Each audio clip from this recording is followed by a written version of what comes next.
Welcome to my Street Muscle Diaries. Base lightning here. I'm just letting my 392 cool down a bit. Did some pulls. Did some dirty deeds. So I think Rib Cracker deserves to rest for a little bit. And I'll do another topic narrative video to boot. So I'm going to just get over on the other side where you can actually see me.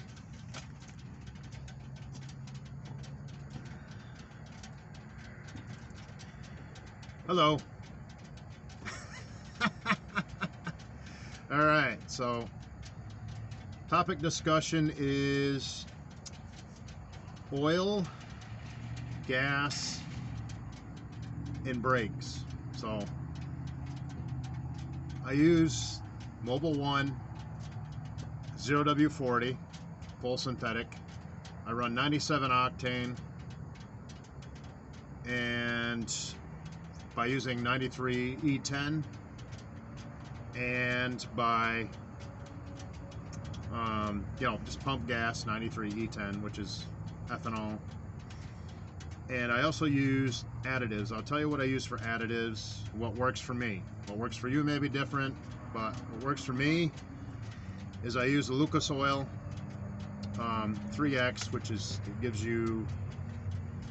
bumps you up 3 octane points.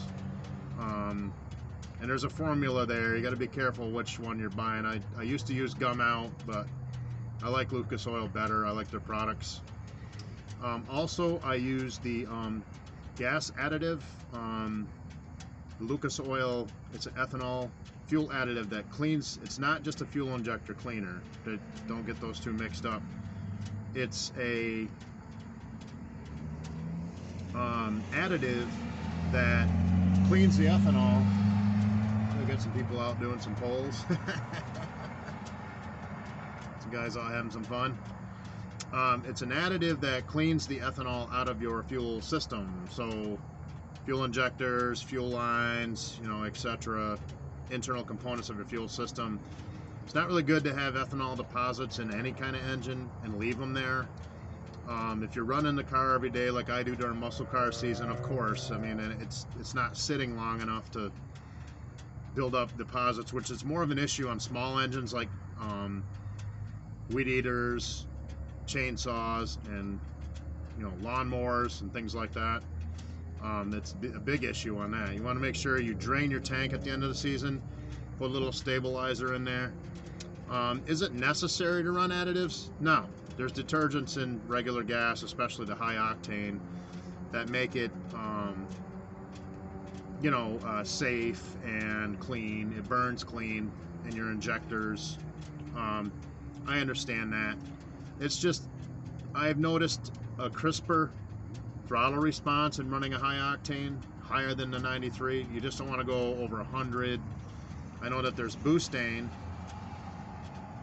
and butane will run you 100 octane. I don't really need butane. It does gum up your spark plugs quite a bit. There's 16 spark plugs in a Hemi, so that's a pretty expensive tune-up.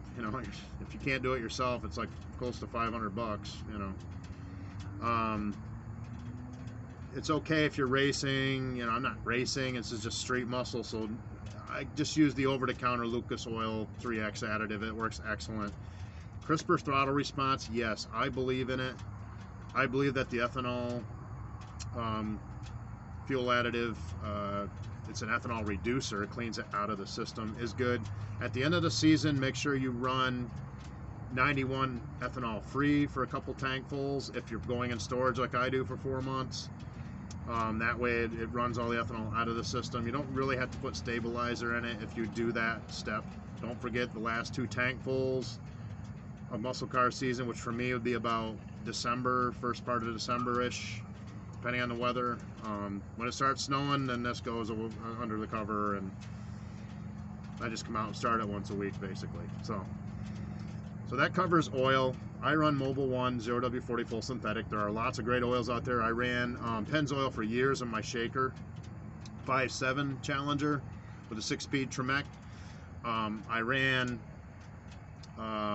Pennzoil, what was it? Yeah, the same. It was 0W40, but in Pennzoil for years. And that's a great oil too. I run Mobile 1 now. I have been running it for a while.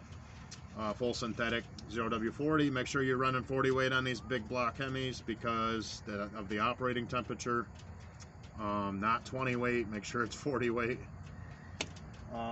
Boy, it's beautiful out this evening, man. Oh my word.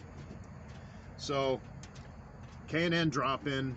I just use the stock airbox K&N. I do not believe in open air filters. I don't like them. I had one on my shaker, and that thing was just ridiculous. Pick up bugs and gunk and everything off the road. I don't like it. I like a closed airbox. If you're going to use a Hellcat lower, that's fine. But I just run the stock airbox, and I'd use a K&N drop-in. That's fine. It works great. You don't need an oil catch can. I guess some guys believe in them.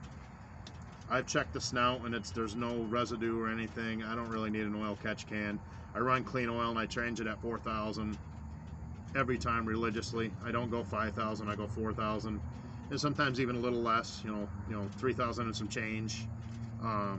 Depends on how hard you're running it. You know, I'm doing pulls with this thing all the time, so I change it about 4,000, 3,500 to 4,000 miles. If you're just driving like Miss Daisy, and you know, you're not going over 45, you know, Grandpa Moses, you know,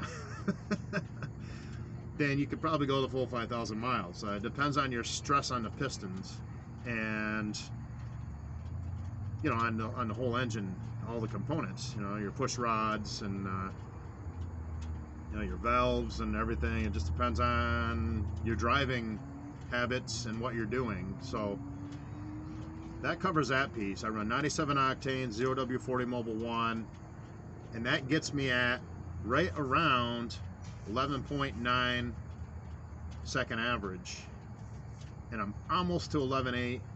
Once I get a little more weight reduction done and that modding that I've been telling you guys about, I'm pretty sure I'll be in 11.8 consistently. I started at 12.4, so I switched to better tires. That bumped me down a couple tenths. I switched to weight mining. That only did me about a quarter of a tenth or so, but between techniques, my throttle, working on practicing my throttle roll tip in like I've shown you before on my other videos, I'm able to get into 11 seconds with this thing with street radials, man. I'm telling you, it is doable. Drag radials are your best option to run. You can run into mid 11s with this on a prep surface, low to mid 11s easily with drag radials. That'll drop you down 3 to 4 tenths. I'm pretty sure I was about a 12. It wasn't 12.4. It was. I gotta scroll back onto my performance pages and look. It was around a 12.3 when I first started. Yeah, I didn't even go as high as 12.4. It's like 12.3-ish and some change. And then I actually, by switching tires, yeah, that's what it was.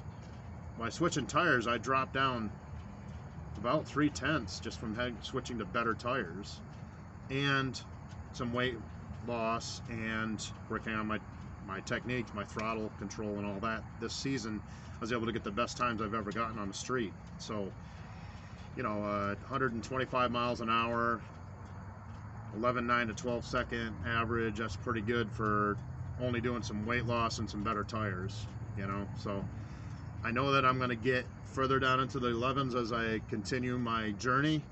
I'm not going to get into heavy modding, but just a little more weight reduction. I'm not sure if I'm going to go with the lithium battery. It seems like a pain in the butt. You got to keep remembering to charge it, or it dies on you after a certain amount of time, you know. I think I'm just going to go with a AGM flooded battery again. Now the Mopar one is 41 pounds, the one that came with it. So I'm going to try to find something maybe in the 30-pound range, or if I'm lucky enough in the 20s, and then I'll still have some weight reduction there without having to go full lithium. Plus it's like $1,100 for the charger and the 12-volt lithium battery that only weighs 6.6 pounds. The was it the XS Power company makes a really good one. Braley makes a really good one. Now the NASCAR uses these guys, you know, but you know, they're not driving those cars around every day and depending on them for anything. They're just race cars that are trailered, you know. So if you've got that situation, definitely go lithium. I'm very close to considering it. I'm on the fence, but I think AGM will be the better option. Just go with a lighter weight AGM. So that's about it for this Street Muscle Diaries episode. Coming to you from inside my engine bay. Face Lightning is out, and we'll catch you all on the next one.